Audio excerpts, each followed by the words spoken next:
Now come to the second point, language policy.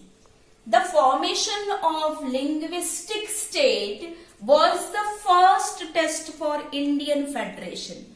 Now the language policy, it was the second test for Indian Federation. दूसरी परीक्षा थी Indian Federation की. Listen carefully. The Indian Constitution did not give the status of national language to any one language. हमारे भारतीय संविधान ने किसी भी एक भाषा को राष्ट्रीय भाषा का दर्जा नहीं दिया गया. Hindi, if we talk about Hindi, Hindi was considered as the official language, but Hindi was spoken by only 40% of population. Hindi को ऑफिशियल लैंग्वेज कहा गया है, लेकिन हिंदी सिर्फ 40% ही भारतीय बोलते थे.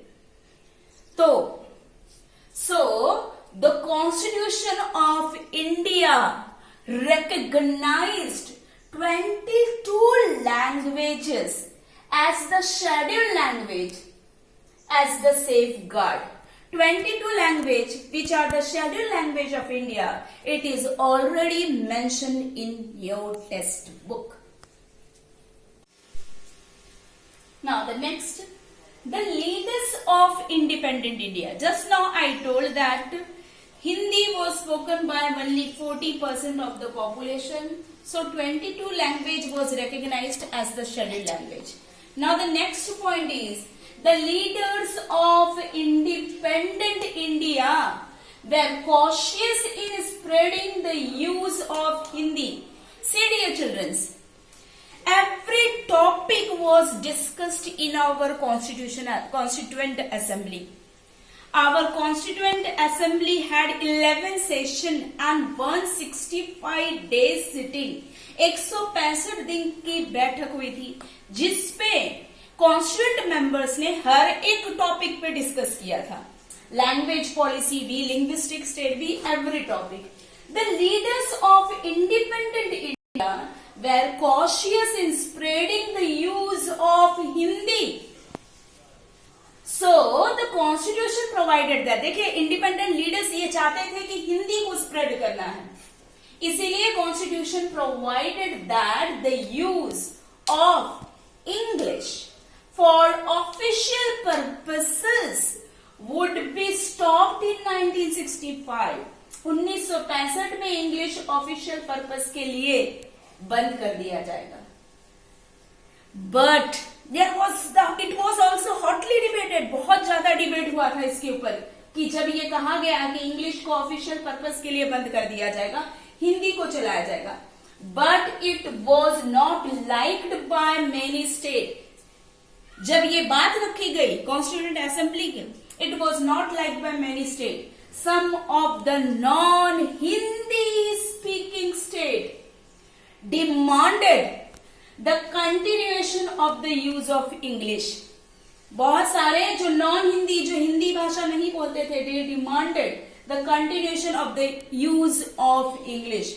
और सबसे वॉयलेंट फॉर्म, सबसे वॉयलेंट रूप लिया था किसने? तमिलनाडु में. Let's go to see that also. Some of the state has taken the violent protest. They made the violent protest because they don't want to make Hindi, only Hindi as the official language. So the most notable violent protest was from Tamil Nadu. So this compelled. देखिए, अगर जबरदस्ती forcefully Hindi को ही adopt करते official language, तो वही problem होता that what happened with the Sri Lanka. Everything was done only for the Sinhalese, nothing for the Sri Lankan Tamils. So our leaders they sit and decided what to do in this circumstances. क्या किया जाए? अगर हम हिंदी को ऑफिशियल लैंग्वेज बनाते हैं तो बहुत सारे नॉन हिंदी स्पीकिंग स्टेट्स विरोध कर रहे हैं, प्रोटेस्ट कर रहे हैं. So this compelled the central government to continue the use of English along with Hindi for the official purposes. इसलिए हमारे केंद्र सरकार ने फाइनली ये डिसाइड किया they will continue English along with Hindi for the official purposes, which has promoted peace and unity in the country. अगर ऐसा नहीं करते तो वही कंडीशन होता जो श्रीलंका का हुआ था, लेकिन हमारे लीडर्स ने यहाँ पे बैठकर इतना अच्छा सॉल्यूशन लाया that there it will continue the use of English along with Hindi for official purposes. So India succeeded in the second test of the federation, that is language policy. Catch up with you all tomorrow with the next particular topic, that is center-state relation. Have a good day.